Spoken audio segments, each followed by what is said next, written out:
Hello, hello. We have a new chapter of the One Punch Man remake. We're reading it again on guya.moe, a nice website.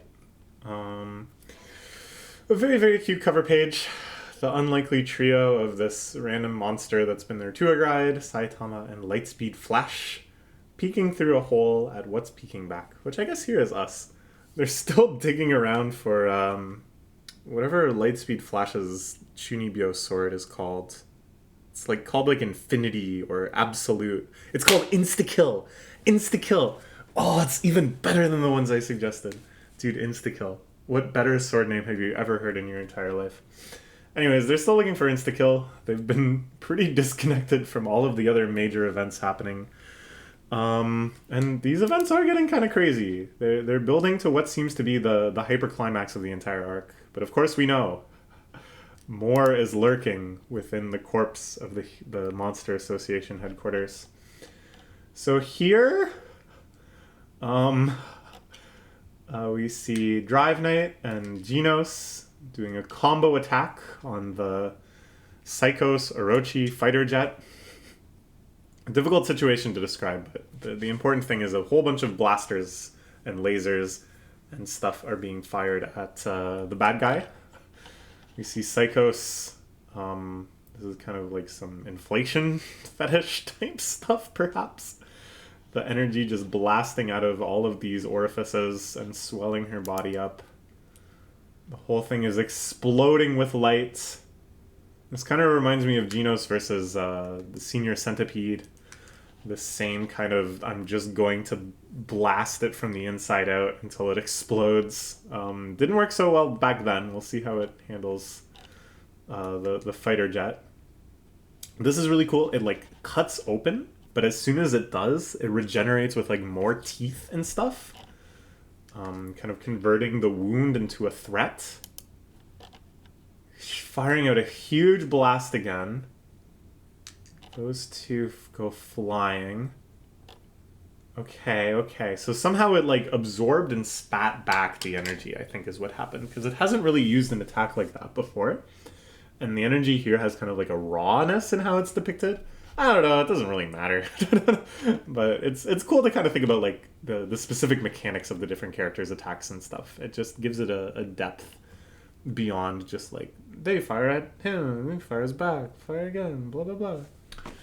Okay, firing at Tatsumaki. Something gets in the way.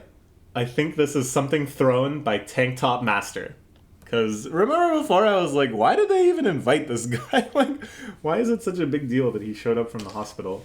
He's one of the weakest S-rankers, and his skills seem extremely ill-suited for this battle. But people in the comments pointed out that Tank Top Master has always been shown as really, really good at throwing stuff. And I just love that like little bit of hidden lore that it's never explicitly said as far as I know. Maybe in one of like the guidebooks that haven't been translated and I'm too lazy to try to read in Japanese. But as far as I know in the series, it's never been explicitly pointed out that this is like part of his toolkit.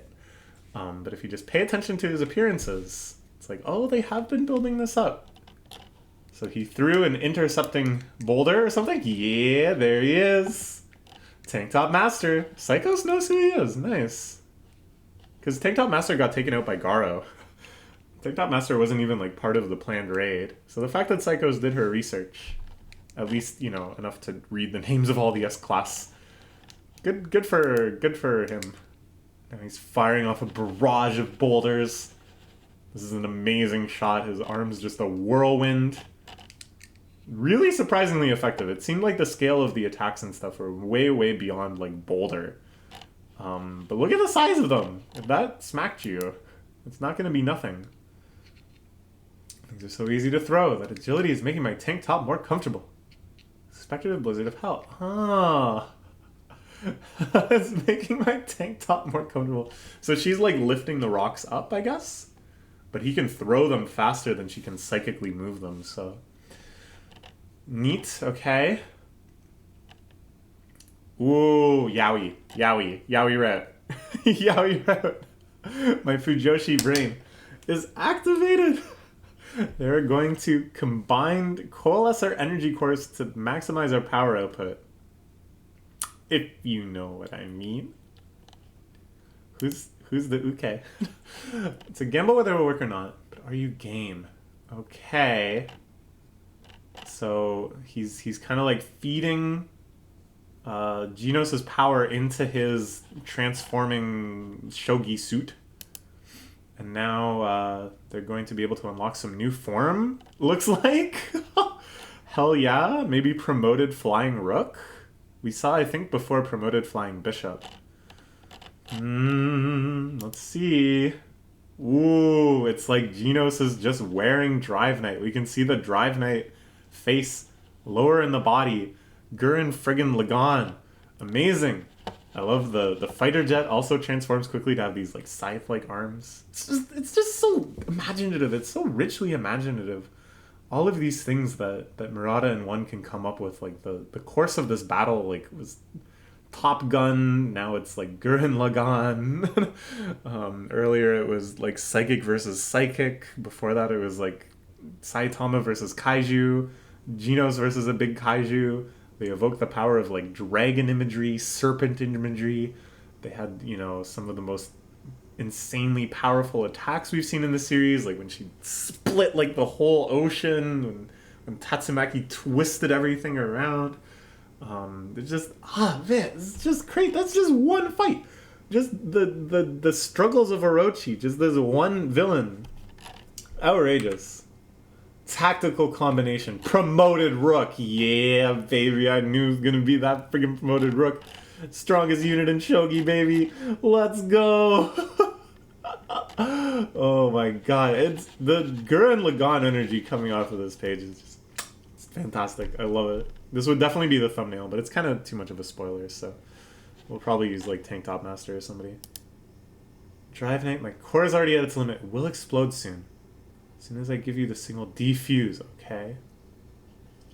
Damn pieces of junk. Alright. Tank Top Master flings an entire building at him. Oh my god. Okay. Look at the skull of this form of it. It looks totally like a xenomorph from Aliens. That's a nice little homage. I'm sure that is a homage.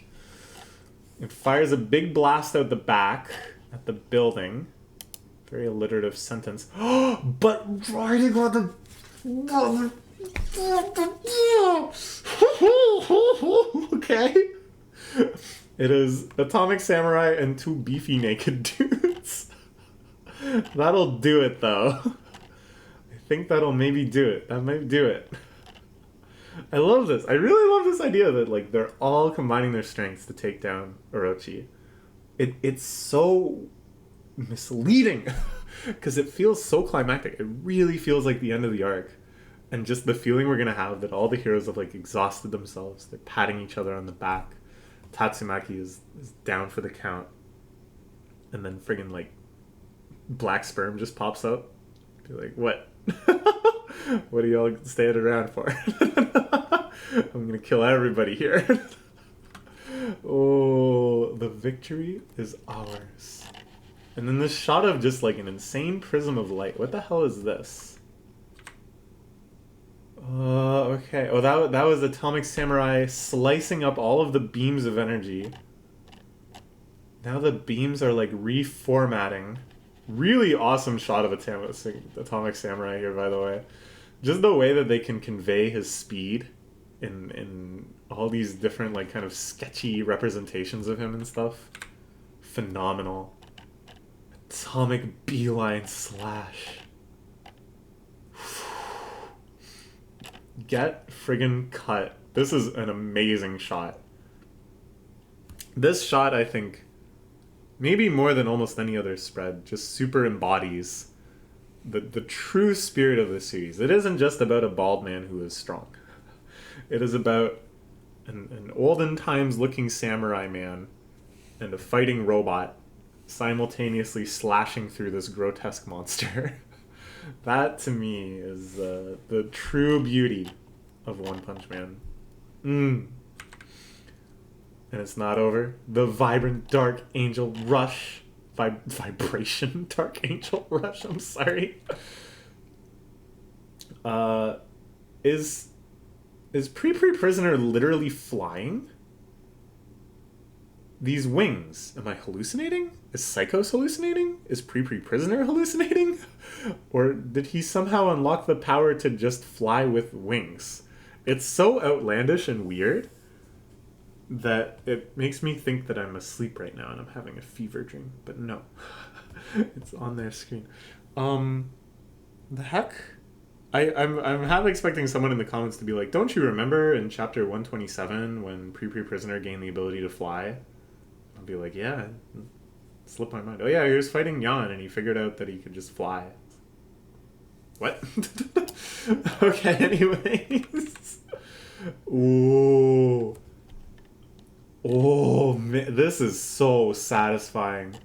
Especially since Dark Alloy Shine was down on his luck and feeling defeated, feeling useless, feeling he'd never fight again. It's the Super Alloy Missile. Oh my god. This is just the most feverish appreciation of muscle that has ever been put on a page. Okay. A chunk goes flying off, which Drive Knight snags. Interesting. This could be like the Orochi core. So remember before when Orochi got pretty much annihilated, but there was still that little core left. Rebuild from everything. Psycho's popping out. You can see her boobies. Sure. She goes flying. Oh, no. She was trying to come out before she could escape. The Kung Fu brothers have arrived to beat the crap of the remaining Orochi corpse. The Cross-Fang Dragon Slayer fists. This is the one they used against Senior Centipede. Squish this guy. We did it. Not yet. Psychos still remains. Psychos managed to escape. And for all we know, her individual body might be relatively unharmed. This could be the start of the second tide against the heroes. I assume it's Tatsumaki talking to her here. Okay. Tatsumaki has seemed to restore her powers quite a bit. Again, showing the crater on the moon where Saitama jumped off. It's beautiful. Just beautiful. Just reminding you in this crucial moment when we're in awe of the power of all of the S ranks, their collaborative strength, the true omnipotence, the true top tier of strength in this series remains Saitama. Remains our moon jumping boy. Okay. She's doing something. And then we cut to this. This is going to be the ultimate table flip, I think. Or no, sorry. That's Saitama's move. This is going to be Saitama like makes fun of this move and mocks it later. Anyways, this is when Saitama, I think, flips the monster association on its head. And I think, it's kind of like hinting at that.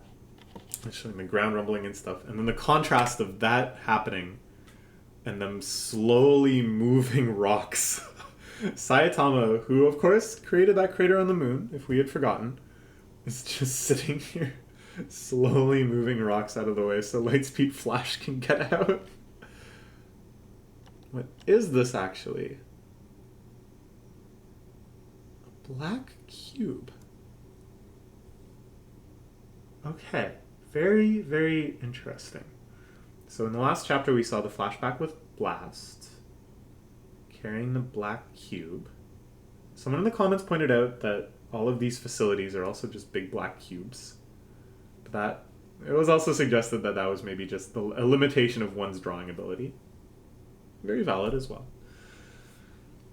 Now, we also know that the Monster Association, they just kind of moved into an existing city. There was this deep underground city used by unknown people of very advanced technology. That's where Lightspeed Flash and Saitama and this little monster buddy are hanging out, right? So could these cubes be some sort of power, some sort of source of power that they were using at the psychic testing lab in order to maybe enhance psychic abilities that came from this ancient civilization? Maybe. This heavy thing. What is this thing actually? Whoa. What is this? They're really... what isn't... They literally threw it away. But it isn't a throwaway. They want us to pay attention to this thing, even though I have no faith whatsoever that any of these three dummies are going to figure out what it means anytime soon. Okay. Still trying to retrieve the sword. Insta-kill. Yes. She is plucking it from the earth.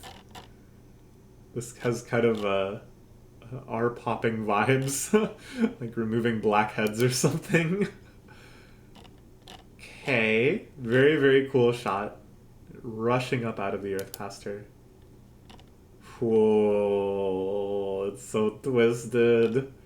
Oh, the whole thing just has this really creepy energy. Like, it has the feeling of stumbling upon insects doing something weird. You know that feeling? Where you see, like, a video, or maybe, unfortunately, in real life, you uplift a rock, and there's, like, a centipede or something. Just the feeling of it being extracted from the earth. And seeing... It's not crazy, it's kind of a simple shape, but it's just so unnerving. Amazing artwork. Just we gotta give it up for Murata. Nobody working like him in this business.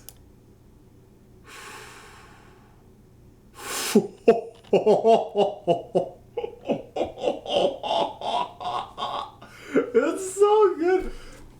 So in the original, if I'm wrong, Saitama spends forever trying to help him get his sword out. And then he goes like, it's a good thing we got this thing out. And he just like taps it and it shatters. Because of course Saitama is ridiculously strong. And that was funny. And that led to some banter between them later that Lightspeed Flash blames Saitama for breaking insta-kill. This is even better though, because Saitama or Lightspeed Flash already has such beef with Tatsumaki. The fact that Tatsumaki ripped his sword in half. Meow? What do you mean meow? What are you saying meow? Oh, this is beautiful. That's so beautiful. Insta-kill. Insta-kill. I thought you were talking about your arm. Oh, this shot is really good. Insta-kill. Poor Insta-kill. What a hilarious sword name. I love it. Just petting my cat a little bit here. Okay. So she's doing the big flip. And this, I think, is going to stab right into Orochi. Feel the weight of the drill that pierces the heavens, or in this case, pierces the earth. A lot of Gurren Lagann feels this chapter.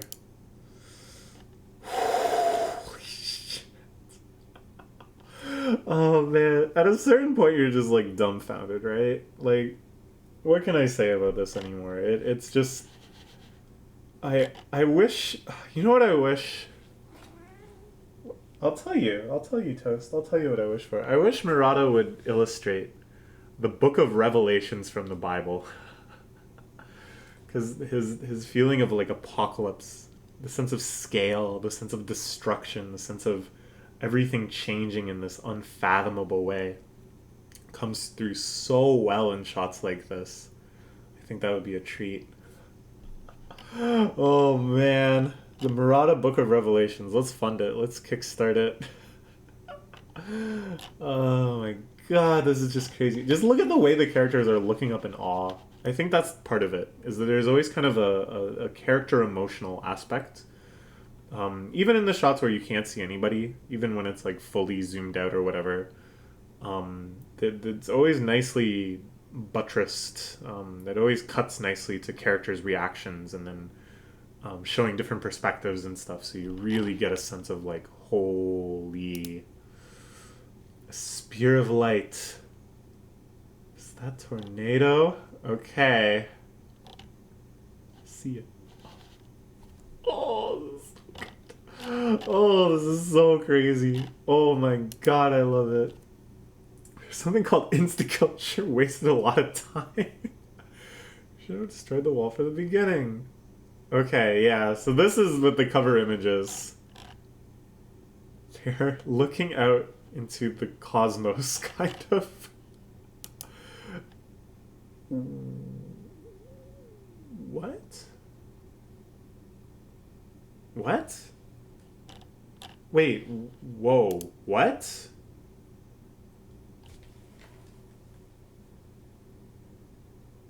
Wait, whoa. So... What? So Tatsumaki ripped the entire Monster Association headquarters out.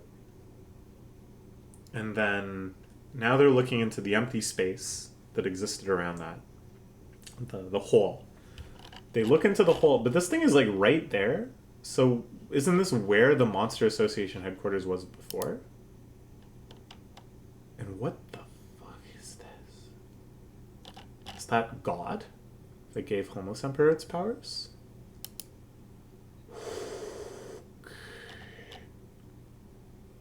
Crazy. I love this little bonus illustration. It's so much fun. This pharaoh with one eye, kind of looking like their little guidance monster, kind of.